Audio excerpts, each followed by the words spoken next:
I think it's very fitting that Pakistan ended its 2024 in terms of cricket the way that we did. Because for me, 2024 has been the year of throwing away certain victories for Pakistan. In the white ball format, we saw it against USA and India at the World Cup. In the red ball format under Shan Masood's captaincy, we saw it in the two tests against Bangladesh. Two easy, guaranteed winning positions thrown away.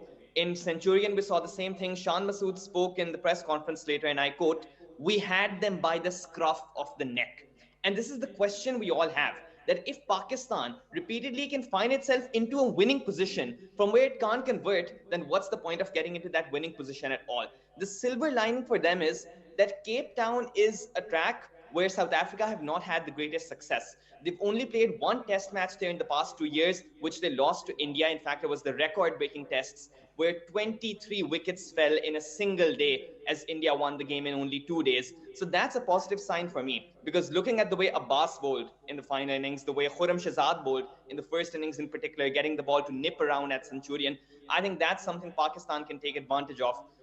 You mentioned that South Africa have qualified, but I don't think they'll let them affect that. I don't think that's going to affect their intensity, because South Africa have not qualified, Ahmed, on the basis of one player. Do you know that South Africa doesn't have a single batsman in the top 35 of the ICC rankings? Do you know they don't have a single bowler in the top 12 wicket takers of the World Test Championship? And yet still, they're the first team to qualify.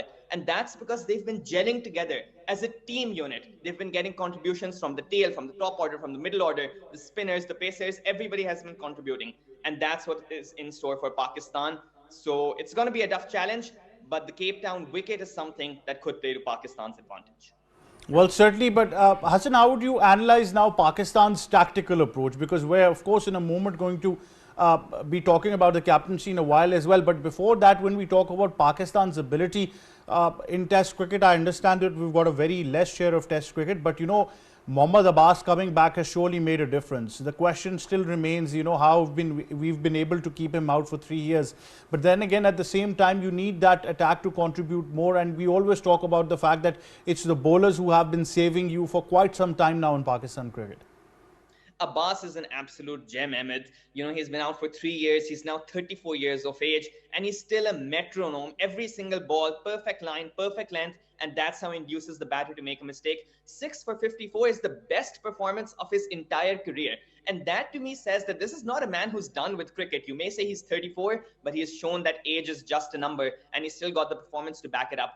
On the tactical side, I must confess that I was a little bit surprised we didn't have a spinner. Of course, we didn't pick Sajid Khan for the series, citing the fact that South Africa doesn't have spinning wickets. We didn't pick Numan Ali either.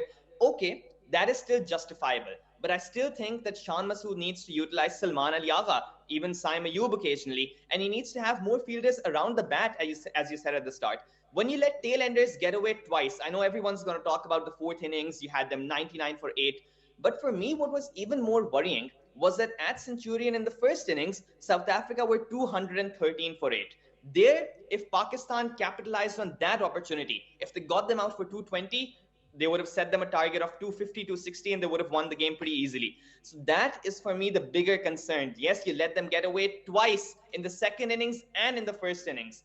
And from a tactical approach, you're not having fielders around the bat. You're not recycling your bowlers. You're not utilizing bouncers to throw off the tail-enders. You know, there's a right-left combination between Marco Jansen and between Kagiso Rabada. Still, you're not bringing in the off-spinner to get rid of the left-hander. So it was a complete tactical disaster class. And as you mentioned earlier as well, this has been going on for quite some time. And there is no end in sight. If the captain is repeatedly making these basic mistakes, how is Pakistan going to improve?